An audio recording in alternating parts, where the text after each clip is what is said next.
ولا یتعالی لا یتعاظم بڑائی نہ ظاہر کرے، نہ عظمت کا مظاہرہ کرے، لا یتعاظم عظمت کا مظاہرہ نہ کرے، ولا یتعالی اور نہ بڑائی کا مظاہرہ کرے،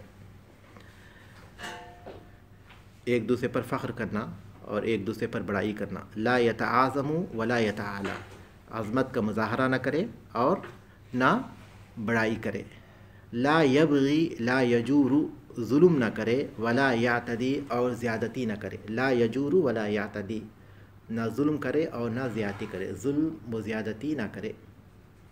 اوحا الیہ انزل علی الوحی مجھ پر وحی نازل کی، والوحی الاعلام الخفی السریع وحی تیزی کے ساتھ خفیہ طور پر کسی بات کی خبر دینا، ان تواضعوا ای لا تتکبروا یعنی تکبر نہ کرو، والتواضع لین الجانب اور تواضع کہتے ہیں بعض پہلو پست کرنے یعنی نرمی برتنے کو، لا یفخر لا یتعاظم ولا یتعالی عظمت کا مظاہرہ نہ کرے اور نہ بڑائی کرے، ولا یبغی لا یجور ولا یعتدی ظلم نہ کرے اور زیادتی نہ کرے۔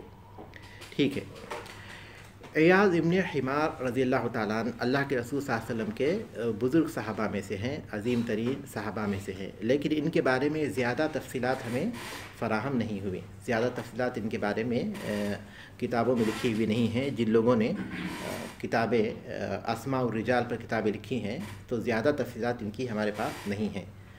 یہ اور بات ہے کہ جو باتیں ان کے بارے میں معلوم ہے وہ یہ کہ اللہ کے رسول صلی اللہ علیہ وسلم کے نبوت سے پہلے بھی یہ اللہ کے رسول صلی اللہ علیہ وسلم کے دوست تھے، ابو سفیان ابن حرب کے یہ حلیف تھے اور رسول اکرم صلی اللہ علیہ وسلم کے دوست تھے، مکے ہی میں اللہ کے رسول صلی اللہ علیہ وسلم کے دوستوں میں تھے۔ یہ بیرون حرم کے رہنے والے تھے، مکے کے باہر کے تھے، لیکن اللہ کے رسول صلی اللہ علیہ وسلم سے ان کی دوستی تھی، اور رسول اکرم صلی اللہ علیہ وسلم کے کپڑوں ہی میں طواف کرتے تھے۔ جیسا کہ ہم جانتے ہیں کہ قریش نے طواف میں اور کعبۃ اللہ سے متعلق جو بدعتیں ایجاد کر لی تھی، نئی چیزیں، ان میں ایک یہ بھی تھی کہ وہ اپنے آپ کو حمص کہتے تھے، اپنے آپ کو حمص کہتے ہیں۔ حمص کے معنی ہیں بہادر اور پھر بلند مقام کے، بہادری اور بلند مقام کے، حمص حا میم سین۔ ہاں نہیں، یہ عیاض ابن حمار حمص ہاں حمار کی ہاں، جی ہاں ہا میم سین حمار کی ہاں،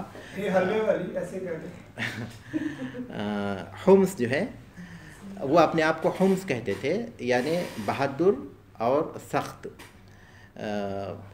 اور اس کی وجہ سے انہوں نے کئی بدعتیں ایجاد کر لی تھی۔ ان میں ایک بدعت یہ بھی تھی کہ وہ حمص ہونے کی حیثیت سے ہم بیرون حرم نہیں جائیں گے۔ یہی وجہ ہے کہ وہ لوگ حج میں مزدلفہ پر رک جاتے تھے، جبکہ دوسرے لوگ عرفہ جاتے تھے، کیونکہ عرفہ حرم کے باہر ہے، مزدلفہ تک جو حصہ ہے وہ حرم کے اندر ہے، اور مزدلفہ سے جب آگے جائیں گے تو وہ حرم کے باہر آئے گا۔ تو حج کا جو سب سے بڑا رکن ہے وہ لوگ ادا نہیں کرتے تھے، بلکہ مزدلفہ ہی سے وہ پلٹ جاتے تھے۔ دوسرے لوگ جاتے تھے لیکن وہ وہیں رہتے تھے۔ فَإِذَا أَفَضْتُم مِّنْ عَرَفَاتٍ، تو اللہ تبارک تعالیٰ نے پھر اس کے بعد واضح کیا کہ ثُمَّ أَفِيضُوا مِنْ حَيْثُ أَفَاضَ النَّاسُ، پھر تم لوگ وہیں سے پلٹو جہاں سے لوگ پلٹتے ہیں، یعنی عرفات جا کر وہاں سے تم کو آنا پڑے گا۔ اللہ تبارک تعالیٰ نے اس کو ختم کیا۔ نہیں، وہ ہم لوگ نہیں کہہ سکتے۔ ان میں جو موحد ہوں گے اور ان کو اس بات کا علم نہیں ہوگا تو ان کا حج اس کے بغیر بھی ہو جائے گا، کیونکہ ان کا اس علم نہیں تھا، کیونکہ انہوں نے اسی حالت میں دین کو پایا تھا، انہوں نے دین میں جو تبدیلیاں کی تھی اسی حال میں پایا تھا۔ لیکن ظاہر ہے کہ انہی کا حج ہوگا جو ان میں موحد تھے، اور جو شاذ و نادر ہوں گے، جو شاذ و نادر اکا دکا کوئی آدمی ہوں گے ان میں جو موحد تھے۔ تو ان میں سے ایک یہ بھی تھا کہ وہ لوگ یہ کہتے تھے کہ بیرون حرم کے لوگ جب آئیں تو سب سے پہلا طواف وہ حمص والوں کے کپڑوں سے کریں، یعنی قریش کے کپڑوں سے کریں۔ لہٰذا باہر کے جو لوگ آتے وہ قریش کے لوگوں سے کپڑا لیتے اور اس میں وہ پہلا طواف کرتے، اور جن کو کپڑا نہیں ملتا وہ ننگے طواف کرتے تھے، چاہے وہ مرد ہو یا عورت تھے۔ عورتیں چھوٹا سا کپڑا اپنے جسم پر رکھ لیتی تھیں۔ اس کے بعد رسول اکرم صلی اللہ علیہ وسلم نے سن 9 ہجری میں کہا تھا کہ آج کے بعد پھر کوئی کعبۃ اللہ کا ننگا طواف نہیں کرے گا۔ تو ان قریش کے جو بدعتیں تھیں اس میں ایک یہ بھی تھا کہ وہ لوگ یہ کہتے تھے کہ بیرون حرم کے لوگ جب کعبۃ اللہ کو آئیں تو پہلا طواف وہ حمص کے کپڑوں سے کریں۔ تو یہ اللہ کے رسول صلی اللہ علیہ وسلم سے کپڑے لیتے تھے۔ عیاض ابن حمار رضی اللہ تعالیٰ عنہ یہ اللہ کے رسول صلی اللہ علیہ وسلم سے کپڑے لے کر طواف کیا کرتے تھے۔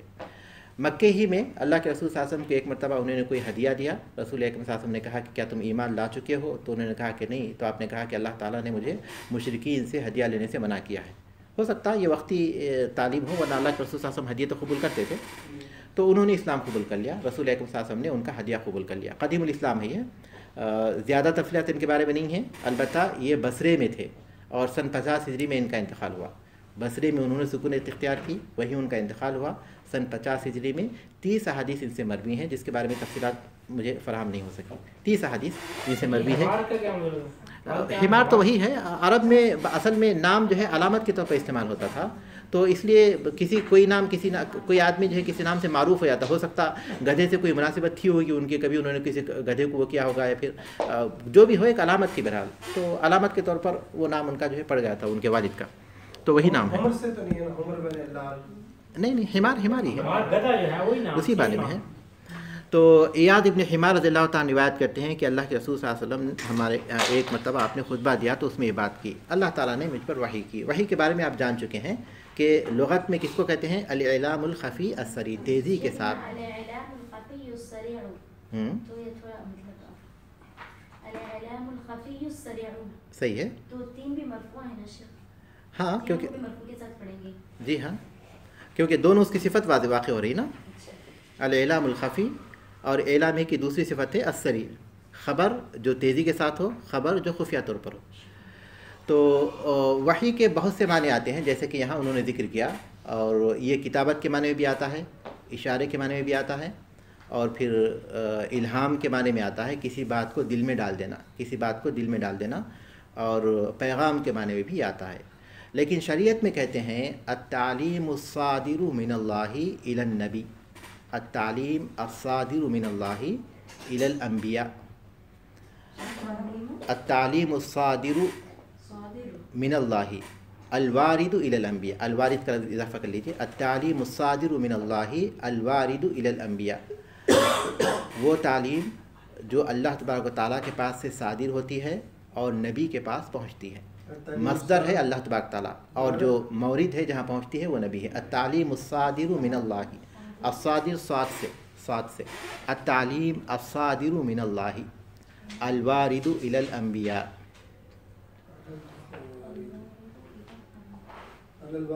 الوارد الی الانبیاء، وہ تعلیم یا وہ پیغام اور وہ تعلیمات ہیں جو اللہ تبارک تعالیٰ کے پاس سے صادر ہوتی ہیں، نکلتی ہیں۔ صادر معنی نکلنا، الوارد معنی پہنچنا، اور نبیوں تک پہنچتی ہیں۔ یہ ہے اصطلاح میں، یہ اصطلاحی معنی ہے، یہ اصطلاح میں یہ وحی ہے۔ اور وحی کی 2 قسمیں ہیں، ایک وہ جو واسطے فرشتے کے واسطے سے ہوتی ہے، اور ایک وہ جو فرشتے کے واسطے کے بغیر ہوتی ہے۔ فرشتے کے واسطے سے اور فرشتے کے واسطے کے بغیر۔ اور فرشتے کے واسطے کے بغیر جو ہوتی ہے وہ کئی قسم کی ہے۔ ایک یہ کہ اللہ تبارک تعالیٰ دل میں بات ڈال دے، جسے الہام کہتے ہیں۔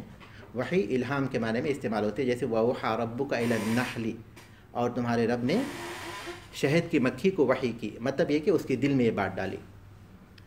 اور اسی طرح وَأَوْحَيْنَا إِلَىٰ أُمِّ مُوسَىٰ، اور ہم نے موسیٰ علیہ السلام کی والدہ کو وحی کی۔ یہ معنی دل میں بات ڈالنے کے۔ تو دل میں بات ڈالنا جو بغیر واسطے کی وحی ہوتی ہے وہ ایک الہام کی شکل میں ہوتی ہے کہ دل میں بات ڈالیں، یا پھر پردے کے پیچھے سے، یا پھر بغیر دکھائی دے، ایک آواز آئے گی، بس ایک آواز، جیسے کہ موسیٰ علیہ السلام نے اللہ تبارک تعالیٰ سے کوہ طور پر بات کی براہ راست کسی فرشتے کے بغیر، لیکن کیا انہوں نے اللہ تبارک تعالیٰ کو دیکھا؟ نہیں۔ تو جو وحی براہ راست ہوتی ہے بغیر فرشتے کے واسطے کے، اس کی بھی کئی قسمیں ہیں، جس کی 3 مثالیں میں نے دی۔ کیا ہیں؟ پہلی الہام، دوسری پردے کے پیچھے سے، اور تیسری آواز کے ذریعے۔ اور جو وحی فرشتے کے ذریعے ہوتی ہے اس کی بھی کئی قسمیں ہیں۔ ایک یہ کہ فرشتہ اپنی اصل شکل میں آئے، اور یہ بہت کم ہوتا ہے۔ فرشتہ حضرت جبرائیل علیہ السلام اپنی اصلی شکل میں اللہ تبارک تعالیٰ کی وحی لے کر آئے، یہ بہت کم ہوتا ہے۔ دوسرا یہ کہ وہ کسی انسانی شکل میں آئے، اور یہ اللہ کے رسول صلی اللہ علیہ وسلم کے پاس اکثر آیا کرتے تھے۔ خاص طور پر کس صحابی کے شکل میں آتے تھے؟ دحیہ کلبی رضی اللہ تعالیٰ عنہ کے شکل میں۔ اور تیسرا یہ کہ صرف آواز آئے۔ اور وحی کی دونوں قسمیں، چاہے وہ فرشتے کے ذریعے ہو یا براہ راست ہو، نیند میں بھی ہو سکتی ہے اور جاگتے بھی ہو سکتی ہے۔ انبیاء کے لیے نیند میں اور جاگتے دونوں شکل میں ہو سکتی ہیں۔ آپ صلی اللہ علیہ وسلم کو نیند میں بھی وحی آئی؟ جی ہاں، کئی حدیث میں اس بات کا ذکر آیا، اللہ تبارک رسول صلی اللہ علیہ وسلم کے پاس جو وحی آئی نیند میں۔ جی قرآن کی جو ریگولیشن ہے خواب کی شکل میں تو نہیں آئی؟ نہیں نہیں نہیں، یہ ہم لوگ وحی کی بات کر رہے ہیں. جب قرآن کی بات کریں گے تو پھر مختلف اس وقت اس کی بات ہوگی. قرآن تو اللہ تبارک تعالیٰ نے نزل بہ روح الامین، نزل بہ روح الامین، روح امین اس کو لے کر نازل ہوئے. تو قرآن مجید کو اللہ تبارک تعالیٰ نے آسمان کے جو سب سے معزز فرشتے بلکہ فرشتوں کے سردار ہیں ان کو منتخب کیا تھا زمین کے سردار کے پاس بھیجنے کے لیے، پیغام بھیجنے کے لیے. تو وہ تو اللہ تبارک تعالیٰ کے فرشتے کے ذریعے نازل ہوئی. جی فخر اور تکبر اور استکبار میں کیا فرق ہے؟ تکبر ہے پھر یہاں ہے لا یفقد تکبر اور فخر اور استکبار تو خیر تکبر ہی سے ہے، تکبر ہی سے استکبار، کیونکہ دونوں میں صرف صیغے کا فرق ہے. صرف دو ہی باتیں ہو سکتی ہے، وہ یہ کہ تکبر اور فخر میں کیا فرق ہے، تکبر اور کبر اور فخر میں کیا فرق ہے. یہ دو باتیں ہو سکتی ہے، کیونکہ استکبار تو کبر ہی سے نکلا ہے، استکبار فی الارض. لیکن تکبر اور کبر اور فخر میں ہو سکتا ہے لغوی طور پر کوئی فرق ہو، لیکن میرے علم میں نہیں ہے لغوی طور پر اس میں کیا فرق ہو سکتا ہے، مجھے اس کا علم نہیں ہے. تو رسول اکرم صلی اللہ علیہ وسلم نے فرمایا کہ اللہ تبارک تعالیٰ نے مجھے وحی کی کہ تم تواضع اختیار کرو، تواضع اختیار کرو. تواضع کہتے ہیں جیسا کہ انہوں نے واضح کیا لین الجانب، نرمی کے ساتھ عاجزی اور محبت کے ساتھ برتاؤ کرنا. نرمی، عاجزی اور محبت کے ساتھ معاملہ کرنا، یہ کیا ہے؟ تواضع ہے. اور تواضع کی دو قسمیں اہل علم نے بیان کی ہیں، ایک اللہ تبارک تعالیٰ کے احکام کے لیے تواضع اور دوسرا بندوں کے ساتھ تواضع. اللہ تبارک تعالیٰ کے احکام کے ساتھ تواضع یہ ہے کہ اس کے احکام کا انکار نہ کیا جائے، انہیں قبول کیا جائے اور ان پر عمل کیا جائے. اور بندوں کے ساتھ تواضع یہ ہے کہ ان پر فخر اور غرور نہ کیا جائے، ان پر فخر اور غرور نہ کیا جائے. اللہ تبارک تعالیٰ نے انسان کو جو مال و دولت یا پھر حسن و خوبصورتی یا پھر حسب و نسب عطا کیا ہے، اس کی بنیاد پر وہ دوسرے لوگوں پر فخر نہ کرے، دوسرے لوگوں پر غرور نہ کریں کہ یہ چیزیں مجھے ہیں، اور اس کی بنیاد پر وہ دوسرے لوگوں کو حقیر نہ سمجھیں. یہ تواضع کی دوسری قسم ہے.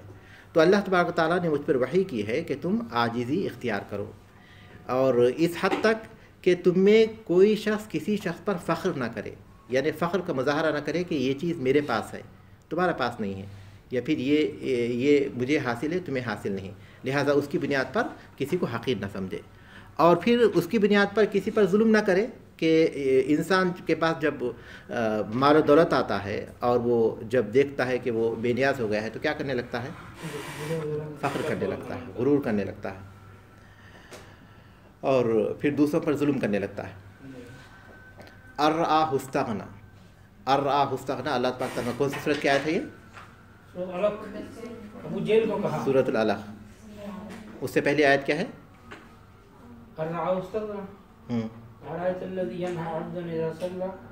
أرأيت إن كان على الهدى أو أمر التقوى أرأيت إن كذب وتولى ألم تعلم بأن الله يرى.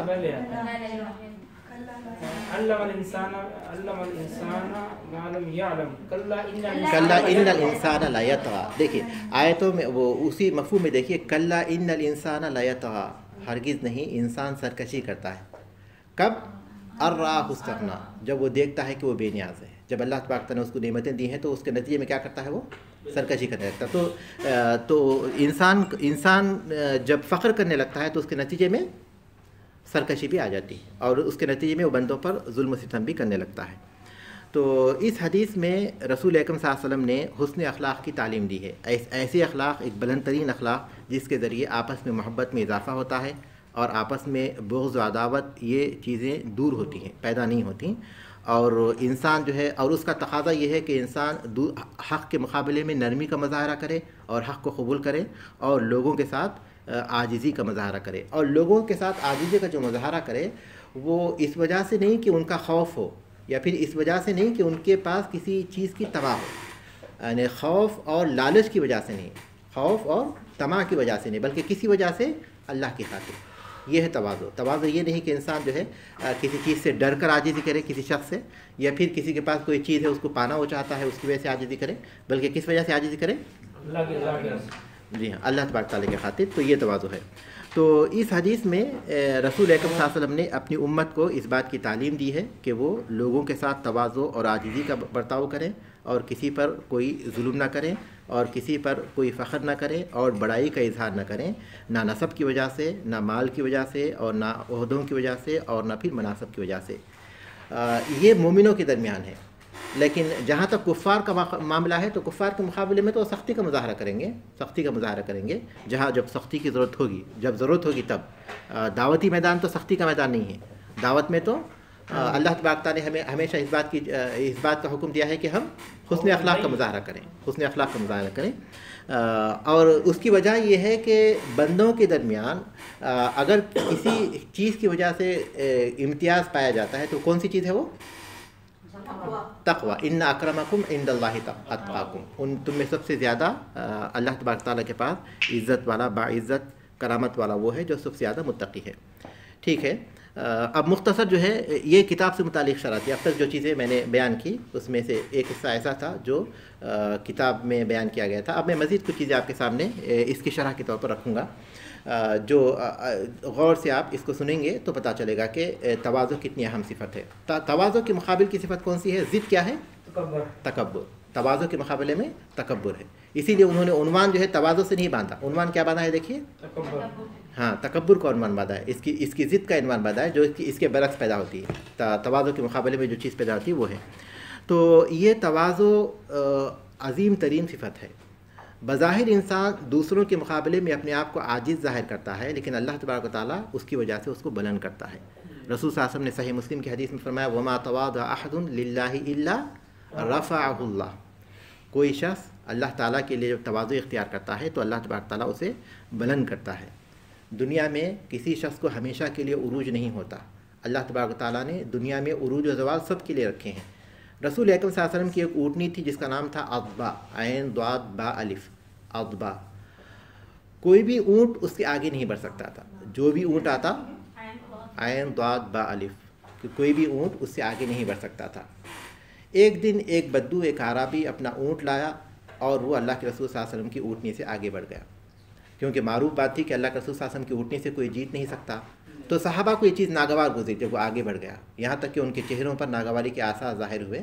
اللہ کے رسول صلی اللہ علیہ وسلم نے اس کو محسوس کیا تو رسول اکرم صلی اللہ علیہ وسلم نے اس کے بعد کہا حق علی اللہ الا یرتفع شیء من الدنیا الا وضعہ. اللہ تبارک تعالیٰ کا یہ دستور ہے کہ دنیا میں جب بھی کوئی چیز بلند ہوتی ہے تو اللہ تبارک تعالیٰ اسے پست کر دیتا ہے. پستی اور بلندی یہ دنیا کا دستور ہے. اسی لیے کبھی بھی انسان کو آج جو بلندی ہے اس کی وجہ سے فخر کا مظاہرہ نہیں کرنا چاہیے، اس کی وجہ سے اس کے اندر تکبر پیدا نہیں ہونا چاہیے.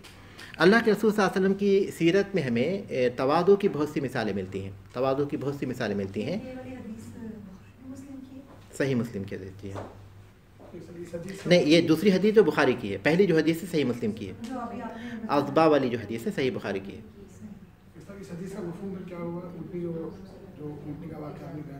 اس حدیث کا مفہوم یہ ہوا کہ کوئی بھی شخص یا کوئی بھی چیز، حتیٰ کہ جانوروں میں بھی اللہ تبارک تعالیٰ نے یہ دستور رکھا ہے کہ بلندی اور پستی ان کو ہے.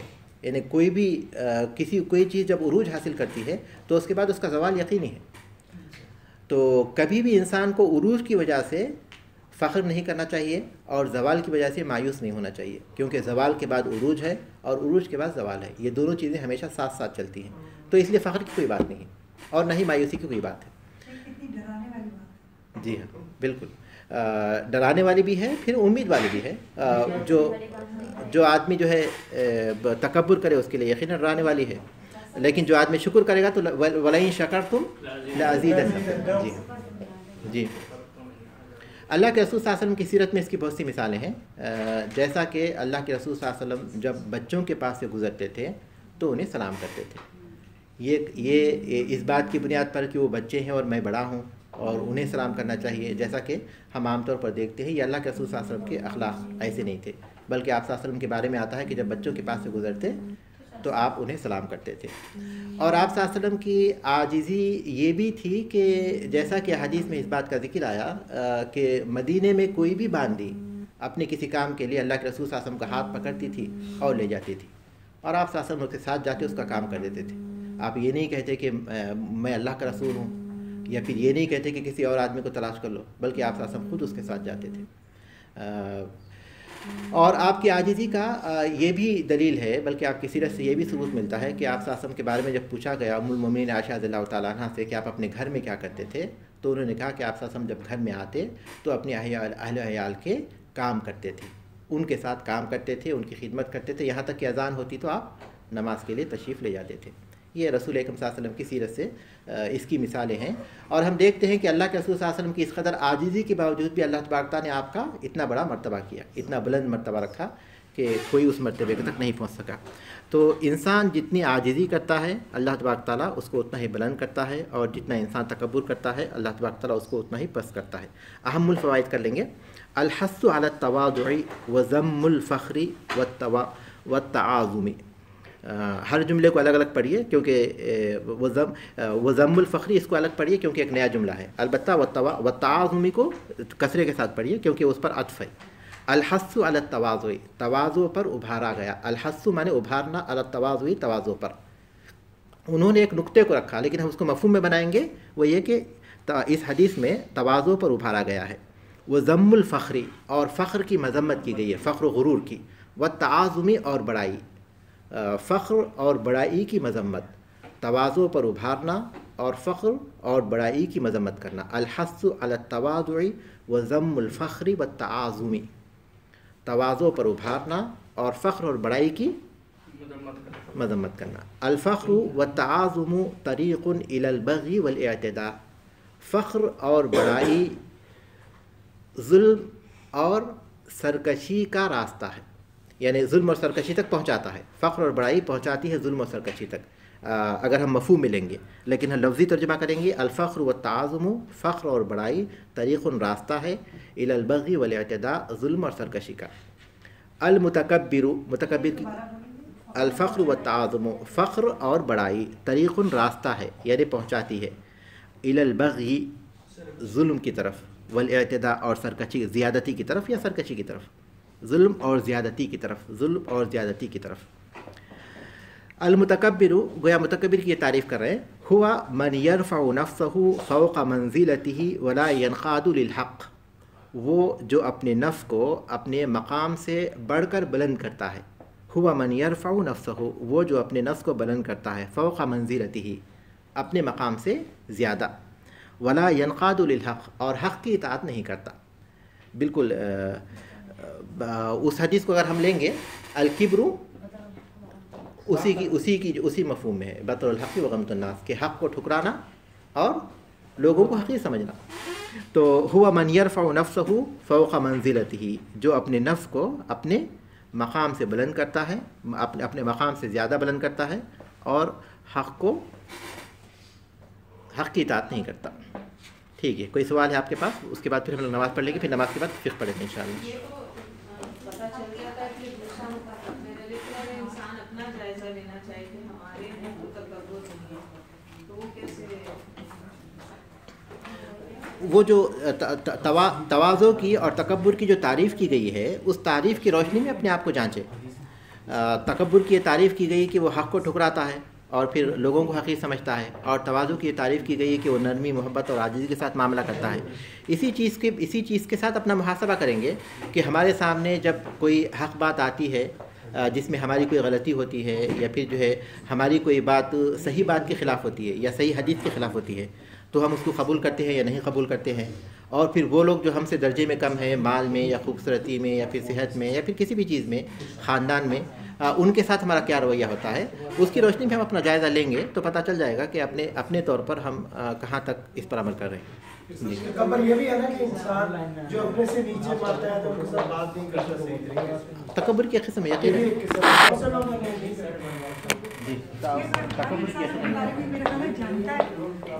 ہر انسان اپنے بارے میں جانتا تو ہے، وہ اپنی شخصیت کے بارے میں جانتا ہے، لیکن کبھی کبھی ایسے ایکشنز ہو جاتے ہیں جو ہمیں نہیں پتہ چلتا، جو پتہ نہیں چل رہا ایگزیکٹلی بات